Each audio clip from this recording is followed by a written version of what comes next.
के बिस्मिल्लाहिर्रहमानिर्रहीम। अस्सलाम वालेकुम स्टूडेंट्स, आज का ये हमारा सेकंड सेशन है।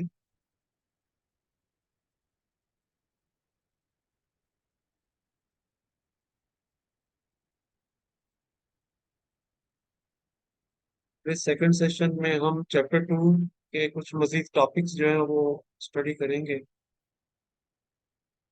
लास्ट जो क्लास थी उसमें हमने प्रोडक्ट सर्विस और प्रोसेस इनोवेशन के हवाले से इंक्रीमेंटल और break through disruption disruptive radical innovation का जो कंपैरेटिव है वो किया था। और इसकी एग्जांपल के तौर पे हम ये बात कर रहे थे कि Japanese are known for the Kaizen approach।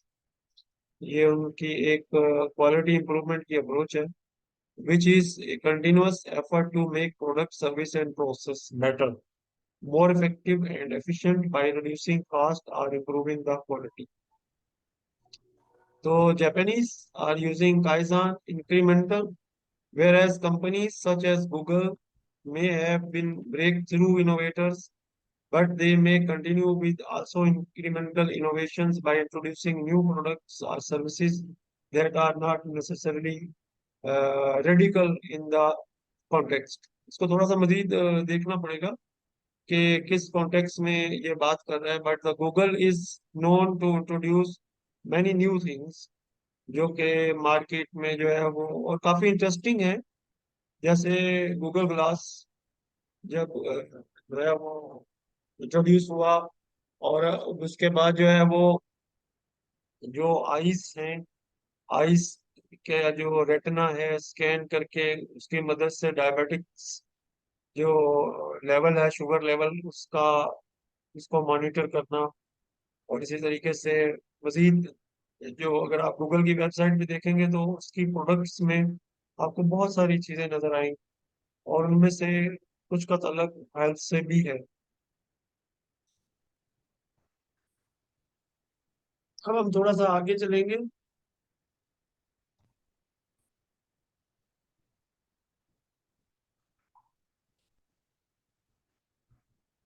ये केस स्टडी जिसको हम फोकस करना चाह रहे हैं और आगे जाने से पहले, this is the third wave, the knowledge age. हम इस वक्त किसी हद तक जो है वो नॉलेज एज के अंदर ही मौजूद है। और अब इससे जो नेक्स्ट स्टेज है जो कि क्रिएटिविटी की का डोमेन है, उसकी तरफ हम आहिस्ता आहिस्ता जो है वो जा रहे हैं। इसको हम जल्दी से रीड कर लेते हैं। The first wave economy was based on land and farm labor। तो जो ज्यादातर ऑर्गेनाइजेशंस थी उनका तल्लक जो था वो काश्तकारी से था। This is the first wave economy. इसके बाद इंडस्ट्रियल एज स्टार्ट होती है। The second wave centred on machines and large industries. उसके बाद थर्ड वेव जो है वो कंप्यूटर और टेक्नोलॉजी से स्टार्ट होती है, क्योंकि नॉलेज का जो बेसिक इंग्रेडिएंट है वो डेटा है। डेटा होगा तो उसकी बेसिस पे जो है वो नॉलेज डेवलप होगा। So the third wave economy is the knowledge age which encompasses data, images, symbols, culture, ideology, values and information, a lot of things। लेकिन ये जो चीजें हैं ये over the time of period जो है ये कमुलेट हुई हैं, और इनकी अवेलेबिलिटी जो है वो हुई है। जैसे गूगल इमेजेस हैं, और इसी तरीके से बहुत सारा जो पब्लिक डोमेन में हेल्थ डेटा और हेल्थ इंफॉर्मेशन जो है वो मौजूद है। Being at the forefront of the new technologies, society must rethink the way it structures itself and how it strikes a balance between freedom and restrictions। अगरचे ये चूंकि ऑर्गेनाइजेशन और मैनेजर और मैनेजमेंट और उस मैनेजर के रोल के context में बात कर रहा है, लेकिन अगर हम अपने रूटीन जो मैटर्स हैं उनको भी देखें तो एक जगह से दूसरी जगह जाना, हम गूगल मैप्स को भी देखते हैं, लोकेशन बेस्ड सर्विसेज को भी देखते हैं, तो इंडिविजुअल जो है सोसाइटी में वो भी काफी हद तक इन्फॉर्म्ड हो चुका है। और ही और she can make better decision by using the information which is available.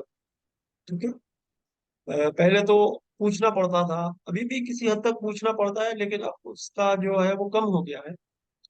For example, how to manage और control the massive amount of information available on the internet, how to better utilize that information.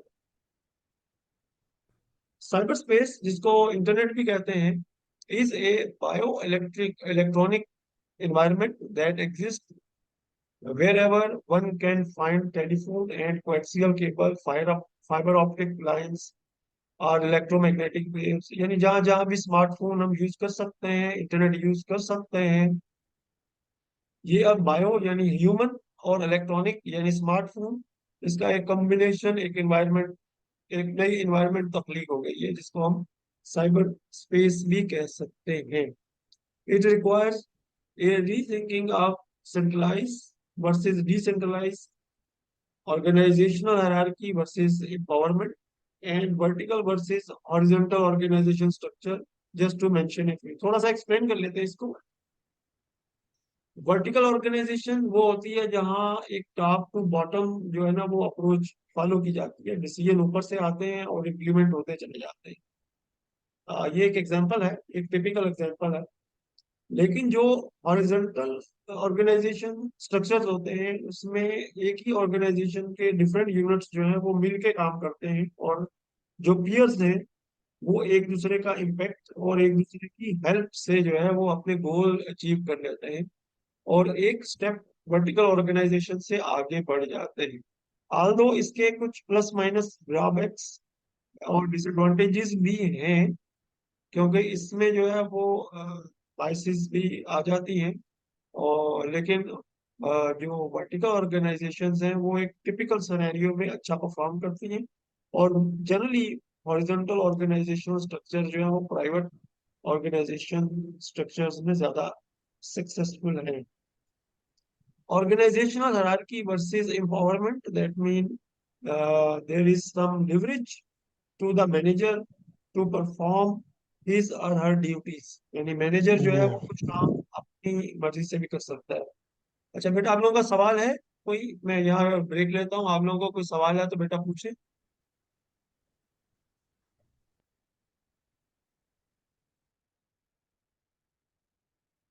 अगर किसी का कोई सवाल है तो वो पूछ सकता है। देखिए, चूंकि रिकॉर्डिंग हो रही है ना, तो आप अनम्यूट करके खाम खाम में डिस्टर्ब ना करें क्लास को। लेकिन अगर कोई सवाल है तो पूछे, इसमें एक रेज हैंड का ऑप्शन है। मीटिंग में आप रेज हैंड करेंगे, मुझे नजर आ जाएगा आपका। हाँ, एक कि someone has a question to ask और इंफॉर्मेशन टू शेयर। ऐसा नहीं, इकबाल आपका सीएमएस आईडी नजर नहीं आ रहा हमें। रमशा क्यूम का सीएमएस आईडी नजर नहीं आ रहा। आप अपने सीएमएस आईडी एक्टिव कर लें, डिस्प्ले नेम में डाल दें। ओके, थोड़ा सा फिर अब हम आगे चलेंगे। Okay, so what is the next after the knowledge age is the creative way to fashion knowledge to develop different products and services may lead to a differentiation of successful firms that leverage the creativity of their employees versus those that simply assign tasks to their employees। इसका मतलब क्या है? इसका मतलब यह है कि एक जो मैनेजर है उसको अपनी जो टीम है उसके साथ एक अच्छी कम्युनिकेशन स्टैब्लिश करने की जरूरत है, क्योंकि मैनेजर जो कहेगा और वो यकीनन वैल्यूएबल है और उसकी इम्प्लीमेंटेशन होगी, लेकिन उस इम्प्लीमेंटेशन को एक और अच्छे तरीके से किया जा सकता है। मे बी जो एम्प्लॉयज हैं उनके कुछ आइडियाज ऐसे हों जो कि ज्यादा जो रेवेन्यू है और जो सेविंग है ह्यूमन रिसोर्स की, कॉस्ट की, उसको वर्केबल बना सके, जो कि मैनेजर का रोल है। इकोनॉमिक रोल तो उसका है ही। It is likely that this creativity age is already upon us, क्योंकि कुछ ऑर्गेनाइजेशंस जो हैं उन्होंने एक अच्छा सिस्टम बनाया है जिसमें जो एम्प्लॉयज हैं उनकी जो डिफरेंट जो उनके कमेंट्स होते हैं, फीडबैक होती है, उसको सिस्टम के अंदर इनकॉर्पोरेट करने का एक अच्छा सिस्टम बनाया है, जिसकी मदद से क्या होता है कि जो चीजें हैं वो बेहतर होनी शुरू हो जाती है। Managers must be able to inspire and apply the creative abilities of the employees they intended to lead.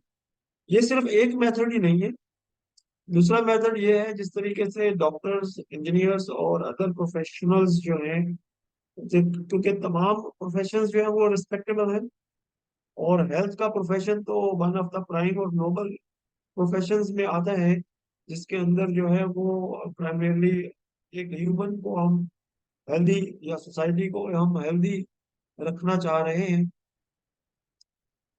रक्षा कयूम कोई सवाल करना चाह रही है? जी बेटा, हम यहाँ रोक रहे हैं, आप सवाल कीजिए। सर मुझे ये पूछना था कि जो हमारे पास सेंट्रलाइज्ड है वो बेसिकली वर्टिकल ऑर्गेनाइजेशनल स्ट्रक्चर ही है, क्योंकि सेंट्रलाइजेशन में भी यही होता है ना कि हमारे पास जो लीड जो कर रहे होते हैं, बिल्कुल जो सुपीरियर होते हैं वही ऑर्डर पास कर रहे होते हैं, वो सबको फॉलो करना होता है। और डिसेंट्रलाइज में ये होता है कि कंबाइन मतलब म्यूचुअल तरीके से हम लोग डिसीजंस ले रहे होते हैं। तो ये बेसिकली सेम चीज़ है, सेंट्रलाइजेशन और वर्टिकल, और डिसेंट्रलाइजेशन और हॉरिजॉन्टल स्ट्रक्चर। ओके, आपका सवाल ये है कि ये दो कंसेप्ट क्या आपस में एक दूसरे से लिंक्ड है? जी। जिसमें जो है वो सेंट्रलाइजेशन और डिसेंट्रलाइजेशन की बात हुई है। देखिए, पहले तो इसको समझ लेते हैं।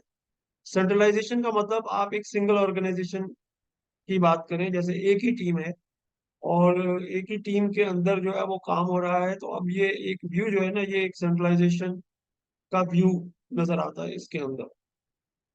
अब अगर उस ऑर्गेनाइजेशन में मल्टीपल टीम्स हैं, तो उन मल्टीपल टीम्स के अंदर जो है डिफरेंट हेड्स भी मौजूद हैं, और वो मैनेजर्स जो हैं वो एक सीनियर मैनेजर को रिपोर्ट करते हैं। फॉर एग्जांपल, इस तरह की आप बात करिए। अब अगर उसके अंदर लिवरेज मौजूद है, इसका ज्यादा तल्लुक जो है वो इस एम्पावरमेंट की तरफ है, as compare to horizontal organisation. क्योंकि जब डिसेंट्रलाइजेशन की बात करते हैं, तो अब डिसेंट्रलाइजेशन ऑफ रिस्पॉन्सिबिलिटीज के कॉन्टेक्स्ट में बात करेंगे। जैसे कि आपका FYPD है, उसमें एक टीम लीड है। अगर team lead is responsible of everything, तो ये एक सेंट्रलाइज्ड अप्रोच होगी। लेकिन अगर आपने टीम में जो है वो टास्क को ब्रेक कर दिया है, और एक पर्सन जो है वो मैथमेटिकल जो एनालिसिस है और मैथमेटिकल मॉडलिंग है उसको देख रहा है, और एक पर्सन जो है वो प्रोग्रामिंग एंड कोडिंग को देख रहा है, तो अब आपने रिस्पॉन्सिबिलिटीज को ब्रेक कर दिया है। अब जो कॉन्सेप्ट है वो डिसेंट्रलाइज हो गया है। और अगर आप उनको डोमेन में इंडिपेंडेंट कर दें, कि आप मैथमेटिकल मॉडल्स जो है उनको मुख्तलिफ मैथमेटिकल मॉडल्स जो हैं उनको आप लेके आए, और उनको हम डिस्कस करके फाइनलाइज करेंगे, तो ये अब वो जो उसकी चॉइस होगी वो डिसेंट्रलाइज कंपोनेंट में आएगी। ये समझिए कि रिस्पॉन्सिबिलिटीज जो हैं वो आगे डेलीगेट हो रही है। ये डेलीगेशन का प्राइमरीली कंसेप्ट है। डेलीगेशन का कंसेप्ट है कि आप जो यहाँ 10 टास्क सेंट्रलाइज्ड में थी, उनमें से कुछ टास्क जो है वो आपने आगे आगे जो है वो भेज दिए। आप सिर्फ मॉनिटर कर रहे हैं, आप खुद नहीं कर रहे हैं उन टास्क को, आपने आगे भेज दिए। तो ये एक डिसेंट्रलाइजेशन का कंसेप्ट है। अब ऑर्गेनाइजेशनल डिसेंट्रलाइजेशन की बात कर लेते हैं। ऑर्गेनाइजेशनल डिसेंट्रलाइजेशन की बात यह है कि एक हेडक्वार्टर है। जैसे फॉर एग्जांपल, अगर हम आगा खान की एग्जांपल ले लें, तो आगा खान की एग्जांपल में आगा खान जैसा हॉस्पिटल हर जगह पे तो नहीं बनाया जा सकता, लेकिन उसकी कुछ सर्विसेज जो हैं वो मुख्तलिफ जगहों पे, जैसे कि कलेक्शन सर्विस है, sample collection service. Sample collection service मुख्तलिफ जगहों पे उन्होंने जो है वो डिसेंट्रलाइज कर दी है। क्योंकि पहले जो था, जब शुरू में हमने आगा खान ज्वाइन किया, तो उस वक्त तो ये कंसेप्ट नहीं था, उनके सैंपल कलेक्शन पॉइंट नहीं थे। लेकिन ये बाद में ये कंसेप्ट आया। तो जब उन्होंने अपने सैंपल कलेक्शन पॉइंट्स जो हैं वो पूरे पाकिस्तान में फैला दिए, और सेंट्रल लाइब्रेरी उनके जो लेबोरेटरी है वो तो उनके पास एक ही है कराची में उस वक्त। बाद में उन्होंने उसको भी डिसेंट्रलाइज किया है। लेकिन जो सबसे पहले उन्होंने जो डिसेंट्रलाइज किया था, जो उनकी सर्विस थी वो थी sample collection service, collection point, जिसमें के जो पूरे पाकिस्तान में जो सैंपल्स थे उसके कलेक्शन सेंटर उन्होंने बना दिए थे, और वो वहां पे क्या कहते हैं, वो लोग आके सैंपल दे जाते थे। वो सैंपल जो है वो मेन हेडक्वार्टर यानी कराची लेबोरेटरीज में भेजे जाते थे, और उसके बाद रिपोर्ट्स जो थी वो वापस जाती थी। ये इसकी एक एग्जांपल। अब आ जाते हैं वर्टिकल और हॉरिजॉन्टल ऑर्गेनाइजेशनल स्ट्रक्चर्स के। देखें, जो वर्टिकल ऑर्गेनाइजेशन का स्ट्रक्चर है वो तो हमारी वो सर्विसेज हैं, जैसे कि मैं एक सिक्योरिटी सर्विस की एग्जांपल ले लेता हूँ। जो सिक्योरिटी सर्विस है ये भी एक इम्पोर्टेंट सर्विस है, और इस ऑर्गेनाइजेशन जो है ये एक वर्टिकल ऑर्गेनाइजेशन के तौर पे इसको टिपिकल एग्जांपल के तौर पे लिया जाता है। जबकि जो हॉरिजॉन्टल ऑर्गेनाइजेशनल स्ट्रक्चर्स हैं, अब इसमें जो है वो मल्टीपल डिपार्टमेंट, मल्टीपल टीम्स आ जाएंगी, और उनके हेड्स जो हैं वो एक हॉरिजॉन्टल, यानी जो मैनेजर्स हैं वो एक हॉरिजॉन्टल लाइन में नजर आ जाएंगे, जिसमें कि मैनेजर्स हैं। लेट्स से एक मैनेजर जो है वो मीडिया और मार्केटिंग को देख रहा है, एक मैनेजर जो है वो प्रोडक्ट और जो मैन्युफैक्चरिंग का एरिया है उसको देख रहा है। इसी तरीके से एक मैनेजर जो है वो सप्लाईज को देख रहा है। अब इन तीन मैनेजर्स का रोल देखें, ये तीन मैनेजर का रोल जो है वो एक दूसरे के साथ बहुत टाइटली लिंक्ड है। जो मीडिया एडवर्टाइज कंपेन है वो प्रोडक्ट पे डिपेंड कर रही है, प्रोडक्ट जो है वो सप्लाईज पे डिपेंड कर रही है। अब अगर ये तीन जो मैनेजर हैं ये आपस में एक दूसरे के साथ एक टीम हॉरिजॉन्टल स्ट्रक्चर में कन्वर्ट होते हैं, यानी जो टॉप से बॉटम स्ट्रक्चर आ रहा है उसके साथ साथ एक जो है वो हॉरिजॉन्टल स्ट्रक्चर भी बन जाता है, और ये एक दूसरे के साथ एक अच्छी कम्युनिकेशन एस्टेब्लिश कर लेते हैं। तो ये जो ऑर्गेनाइजेशन है ये अपने एम्स और गोल्स जो है ये एक अच्छे अंदाज में अचीव कर लेगी। अब ये दो चीजें तो वाजे और क्लियर हो गई। अब ऑर्गेनाइजेशनल हायरार्की और एम्पावरमेंट को भी देख लेते हैं। एम्पावरमेंट जो है इसमें आप ऑथोराइज करते हैं मैनेजर्स को कि वो कुछ चीजें अपनी मर्जी से कर सकते हैं। फॉर एग्जांपल, जो ऑर्गेनाइजेशन है वो मैनेजर को डेलीगेट कर दिए कि manager can spend up to 1 lakh रुपया जो है वो उसके डिस्पोजल पर है, वो उसको बेहतरी के लिए किसी भी कॉन्टेक्स्ट में यूज कर सकता है। अब ये एक जो है वो इकोनॉमिक जो है वो एक एम्पावरमेंट उसको मैनेजर को मिल गई, और मैनेजर जो है वो किसी ऐसी मौके को जिसमें के पैसों की जरूरत इमीडिएटली पड़ सकती है वो उसको यूटिलाइज कर सकता है। तो ये एक एग्जांपल है जो कि इन तीन चीजों को डिफरेंट और इंटरएक्टिव इंटरलिंक्ड वे में देखती है। क्योंकि ये कंसेप्ट इंजीनियरिंग मैनेजमेंट और मैनेजमेंट साइंसेस से हैं, तो ये मजीद डिटेल में भी जाते हैं। ये सिर्फ कुछ चीजें जो है वो यहाँ पे आउटलाइन की गई हैं। जी रमशा, आपको ये चीज समझ में आई है? जी सर, थैंक यू आगे। थैंक यू बेटा। लेकिन एक चीज मैं आपसे कहना चाहूंगा वो ये कि चूंकि ये इंजीनियरिंग मैनेजमेंट का जो सब्जेक्ट है ये इंट्रोडक्टरी लेवल का है, तो हम शायद इतना डेप्थ में चीजों को नहीं समझ पाएंगे या पढ़ पाएंगे। तो हम इंट्रोडक्टरी लेवल पे खुद को कन्फाइन करना चाहेंगे, और हम चाहेंगे कि ये चीजें जो हैं जब हम इनसे एक्चुअल इन्वायरमेंट में इंटरेक्ट करेंगे तो उस वक्त हमारे पास एक बुनियादी लेवल का नॉलेज मौजूद हो जो कि हमें बेहतर अडाप्ट करने में हेल्प करे।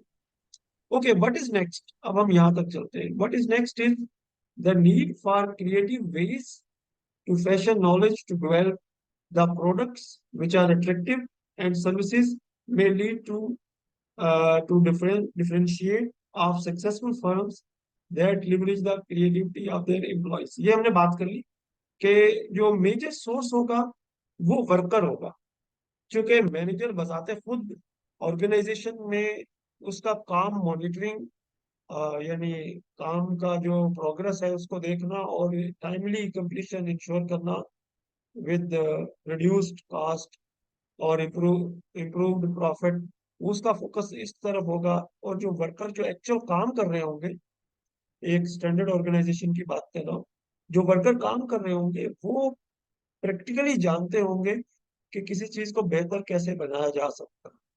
तो जो पहला सोर्स होगा वो हमेशा टीम के मेंबर्स होंगे, और मैनेजर को अपनी टीम के हर मेंबर के साथ एक अच्छा जो कम्युनिकेशन का जो सिस्टम है, और जो according to the social norm वो रखना पड़ेगा। इससे क्या होगा कि उसका जो सक्सेस का चांस है वो इम्प्रूव हो जाएगा। This is not the only way. मैंने कहा था कि ये एक ओनली वे नहीं है, लेकिन ये एक बेहतर वे है। इसके अलावा और जो मुख्तलिफ केस स्टडीज पब्लिश होती हैं, मुख्तलिफ फॉर्म्स हैं, उसकी मदद से मैनेजर को अपना नॉलेज, डोमेन नॉलेज, जिस एरिया में वो काम कर रहा है, जैसे वो लेट्स से वो हेल्थ केयर में काम कर रहा है, उसको इम्प्रूव और अपडेट रखने की जरूरत होती है। कुछ अर्सा पहले आगा खान के एक डॉक्टर से बात हुई, तो उन्होंने बताया कि जिस स्पेशलिटी में वो मौजूद है उसमें कुछ नए प्रोटोकॉल्स का इजाफा हुआ है, और कुछ जो मेडिसिन हैं उनको इनको रिमूव करके नया जो फार्मूलाज हैं उनके इस्तेमाल को प्रमोट किया गया है।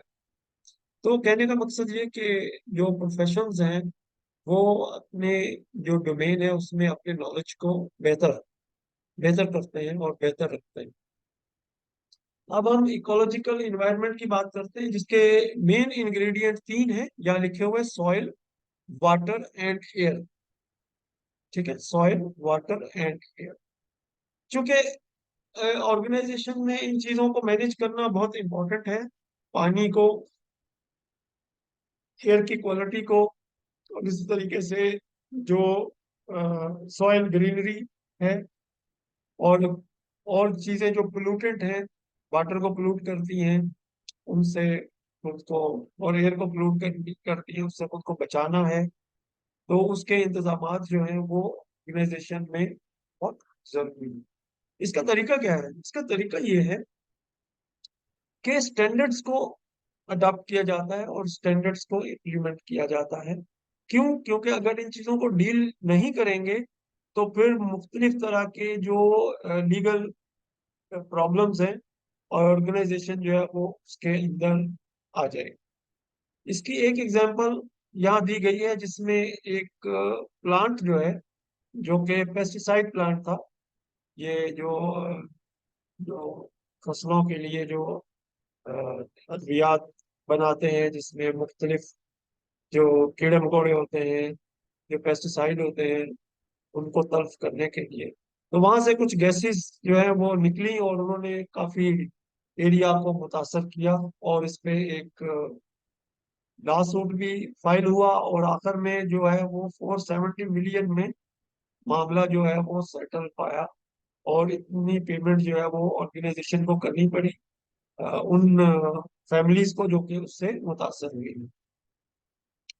तो इसका हल क्या है? इसका हल जो है वो स्टैंडर्ड्स है, और वो स्टैंडर्ड्स में एक एग्जांपल इन्होंने दी है, ISO 14001। अगर ISO 14001 जो है उसको इम्प्लीमेंट किया जाता है, तो उसकी इम्प्लीमेंटेशन जो है वो इंश्योर करती है कि बहुत सारे जो इकोलॉजिकल कंसर्न्स हैं वो एड्रेस किए गए। In addition to soil, air, and water, are concern on climate change as well as on global warming। ठीक है, इसके ऊपर भी जो है वो क्योंकि कार्बन जो डाइऑक्साइड है, या कार्बन फुटप्रिंट जिसको कहते हैं, उसको रिड्यूस करने की जरूरत होती है। तो इसके डिफरेंट जो है वो स्टैंडर्ड्स गाइड करते हैं कि किस तरह फर्म्स जो है वो ग्रीन जो टेक्नोलॉजीज हैं जिनमें जो कार्बन मिशन है वो कम होता है, उसकी तरफ जाएंगे। जैसे फॉर एग्जांपल जो पेट्रोल है, उसके बजाय सोलर या जो रिन्यूएबल एनर्जी है उसका इस्तेमाल किया जाए। इसमें एक एग्जांपल जनरल मोटर्स की दी गई है, जिसमें उन्होंने गाड़ियां जो कि इलेक्ट्रिक पावर हैं और हाइब्रिड हैं, उनको प्राइमरीली इंट्रोड्यूस करवाया है। और आप देख रहे हैं कि मार्केट में हाइब्रिड और इलेक्ट्रिक जो व्हीकल्स हैं उन्होंने अब अपीयर होना शुरू कर दिया है। लेकिन पाकिस्तान में ये जो पेट्रोल बेस जो है ये कुछ अर्से तक रहेंगी, लेकिन जो एडवांस कंट्रीज हैं वो इसको आहिस्ता आहिस्ता कन्वर्ट करना शुरू कर चुकी हैं। अब हम नए जो टॉपिक है उसकी तरफ आ रहे हैं, जिसमें सोशल रिस्पॉन्सिबिलिटी ऑफ मैनेजर्स के, how managers are held accountable when there is a talk on social responsibility जो है वो आती है।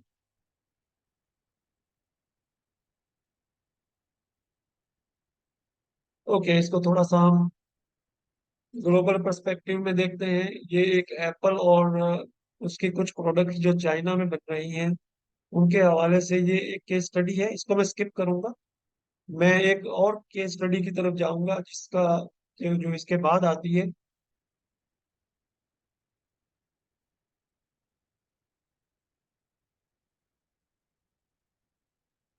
ओके, इसमें दो केस स्टडीज है। पहली केस स्टडी जो है वो इंफोसिस के नाम से एक ऑर्गेनाइजेशन है, जो कि सुधा मूर्ति के नाम से एक खातून है, इन्होंने एस्टेब्लिश की।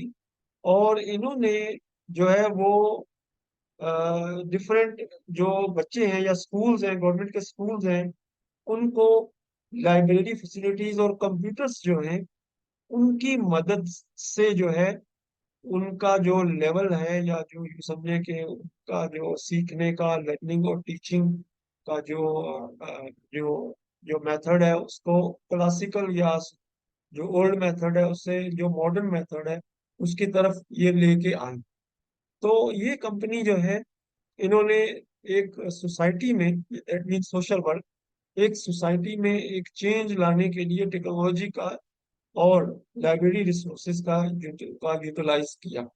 ठीक है, this is one of the example कि हाउ मैनेजर्स और organisation can benefit society by using their resources and their जो कॉम्पिटेंस है। ये तो एक एग्जांपल है। दूसरी एग्जांपल जो है, यहाँ थोड़ा सा इसके बाद आएंगे।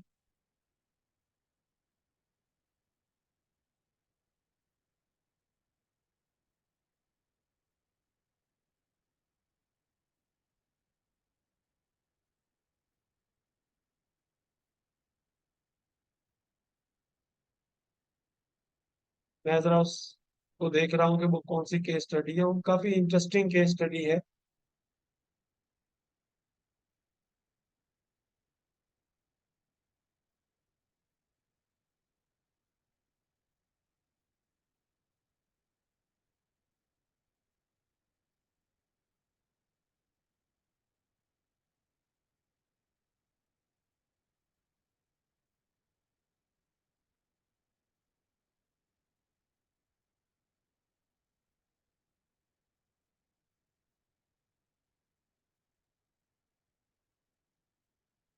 कि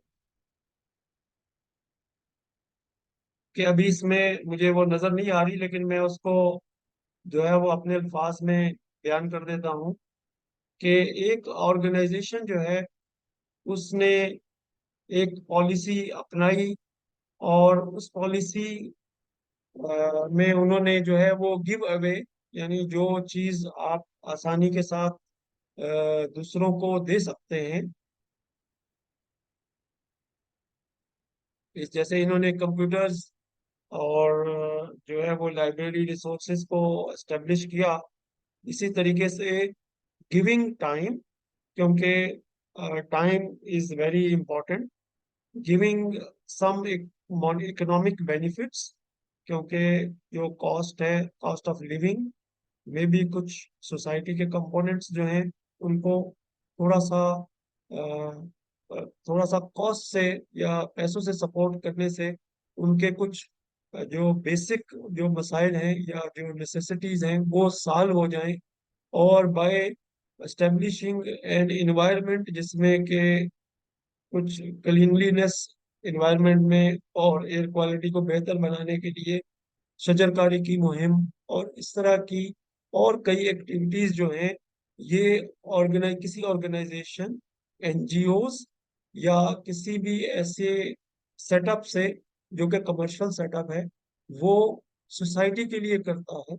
तो इसके ऊपर भी एक केस स्टडी इस वक्त मुझे इसमें फाइंड नहीं हो पा रही, लेकिन एक केस स्टडी मौजूद है। मैं आपको बाद में उसका थोड़ा सा जो है वो दोबारा से सर्च करके तो उसका जो लिंक है वो मैं भेज दूंगा। उसका जो रेफरेंस है वो भेज दूंगा कि वो किस जगह पे है। अब हम दोबारा उसी जगह पे जा रहे हैं जिस जगह से हमने ब्रेक किया था।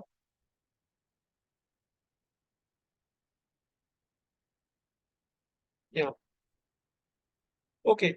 सो because we are in a society जिसमें ग्रुप्स हैं, जैसे कि ये चैप्टर स्टार्ट हुआ था तो उसने प्लूरिस्टिक सोसाइटी की बात की थी।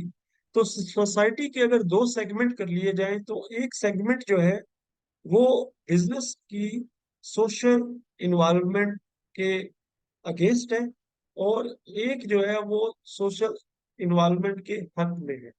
तो दोनों के बारे में थोड़ा सा जान लेते हैं कि वाई एक ग्रुप जो है वो जो जो बिजनेस है या जो मैनेजर है, क्योंकि बिजनेस का जो सेंटर पॉइंट है वो मैनेजर है। जो मैनेजर है उसकी सोशल इन्वायरमेंट के हक में है और कुछ जो है वो अगेंस्ट है। सबसे पहले तो सोशल इन्वायरमेंट के हक में जो डिफरेंट दलाइल हैं वो देख लेते हैं। पहला है public needs have changed leading to change expectations. Business it is suggested received its chartered from society and consequently has to respond to the need of society, because जो बिजनेस है ये सोसाइटी के लिए ही बना है और सोसाइटी की needs को ही एड्रेस करता है। और सोसाइटी की नीड्स चूंकि चेंज हो रही हैं वक्त के साथ साथ, तो बिजनेस की इन्वॉल्वमेंट जो है वो जरूरी है सोसाइटी को बेहतर बनाने के लिए। Second is the creation of better social environment benefit both society and business. ये दूसरा आर्गुमेंट है, क्योंकि इसमें अगर आगे देखें तो बेटर नेबरहुड, एम्प्लॉयमेंट अपॉर्चुनिटीज, और इस तरीके से business benefit from a better community जो कि उसकी सर्विसेज को खरीदते हैं, प्रोडक्ट को खरीदते हैं या उसके प्रोसेसेस का हिस्सा बनते हैं। Third one is social involvement discourages government regulations and interventions. The result is greater freedom and more flexibility in decision making for business. The fourth argument is business has a great deal of power. That is, that is its reason, its purpose should be accompanied by an equal amount of responsibility. क्योंकि business जो है वो बात दफा बहुत powerful business होते हैं, तो वो कम्युनिटी को उनको लाजमी तौर पे सर्व करना चाहिए किसी ना किसी फॉर्म में। Modern society is an interdependent system, that mean जिसमें मुख्तलिफ जो कंपोनेंट्स हैं वो एक दूसरे के ऊपर डिपेंड कर रहे हैं। And the internal activities of the enterprise have an impact on the external environment. इसी तरीके से सोशल इन्वॉल्वमेंट में be in the interest of stock holders, जिनके पास जो है वो जो स्टॉक मौजूद है उस कंपनी को रन करने के लिए। Problems can become profits, items that may once have been considered waste can be profitably used again. इसमें जो है वो एम्प्टी सॉफ्ट ड्रिंक केन्स की बात की गई है, लेकिन मैं एक एग्जांपल जानता हूँ जिसमें एक कंपनी जो थी उसकी बाई प्रोडक्ट जो थी वो जो है वो प्योर वाटर था, लेकिन वो उस वाटर को वेस्ट कर रहे थे। तो उस कंपनी में किसी ने एक आइडिया रेज किया कि क्यों ना इस वाटर को हम मिनरल वाटर में कन्वर्ट करके जो है वो फरोख्त करें। तो उन्होंने फिर क्या किया कि उसको पैकेज करके उसको मिनरल वाटर के स्टैंडर्ड पे कन्वर्ट करके और फिर उसको भी एक अलग डिवीजन के तौर पे लॉन्च कर दिया और इससे प्रॉफिट भी कमाया, और जो सोसाइटी है उसको एक ड्रिंकिंग वाटर की जो फैसिलिटी है वो भी दी विद रिड्यूस प्राइस, क्योंकि उनका वेस्ट था वो, और अपने वेस्ट को जो है वो इस अंदाज में बेचा। Social involvement creates a favourable public image. As a result the firm may attract customers, employees and investors. तो मुख्तलिफ जगहों पे आपने देखा होगा कि टीवी में भी मुख्तलिफ स्पॉन्सर्स होते हैं। वो स्पॉन्सर्स क्यों कर रहे होते हैं? क्योंकि इस तरीके से वो अपनी प्रोडक्ट को, अपनी कंपनी को प्रमोट कर रहे होते हैं। तो this is also a way. 9 number पे हम, business should try to solve the problem that other institutions have not been able to solve. After all business has a history of coming up with novel ideas. क्योंकि business establish होते हैं किसी ना किसी idea पे, किसी ना किसी पर्पस पे, और वो फिर सोसाइटी को फायदा भी पहुंचा सकते हैं, हार्म भी पहुंचा सकते हैं, लेकिन उनका जो इमेज है वो फिर खराब होगा, और वो फिर आहिस्ता आहिस्ता मार्केट यूज करते रहेंगे। तो बेहतर है कि वो बेनिफिट पहुंचाएं और अपने बिजनेस को ग्रो करें। And business has the resources in form of, खासतौर पे उनके पास पैसा बहुत होता है और उनके पास एक्सपर्टीज होती है। 11 is, it is better to prevent social problems through business involvement than to cure them. Prevention is better than cure. ये तो हमने सुना ही होगा। It may be easier to help the hardcore unemployment than to cope with the social unrest. बहुत सारी organisation आपने देखा होगा कि वो लिखती है कि आप कुछ करना चाहते हैं तो आप हमारे पास आ जाओ। वो उनको इतना दे देते हैं कि जिससे वो उनकी जो लाइफ है वो थोड़ा बेहतर अंदाज में स्टार्ट हो जाती है। Also, there are some arguments which are against social involvement of business, कि जो है वो बिजनेस को जो है वो सोशल, लेकिन ये थोड़े पुराने आइडियाज है। अब जो है वो थोड़ा चेंज इनमें आ रही है। देखिए, पहला is the primary task of business to maximise profit by focusing strictly on economic activities. और जब सोशल इन्वॉल्वमेंट में जाएंगे, it will reduce the economic activity, कुछ ना कुछ तो उसमें पैसा खर्च होगा ही। तो इसलिए इसको थोड़ा सा जो है ये बाकी के जो कुछ पॉइंट्स हैं, ये आपकी रीडिंग में एज ए होम असाइनमेंट में आपको दे रहा हूं, ताकि आप इसको एक दफा रीड कर लें, थोड़ी अंडरस्टैंडिंग बेहतर होगी। इसका जो लास्ट टॉपिक हम करना चाह रहे हैं सेशन 2 में, वो एक और टेबल है जिसकी तरफ मैं आहिस्ता आहिस्ता जा रहा हूँ।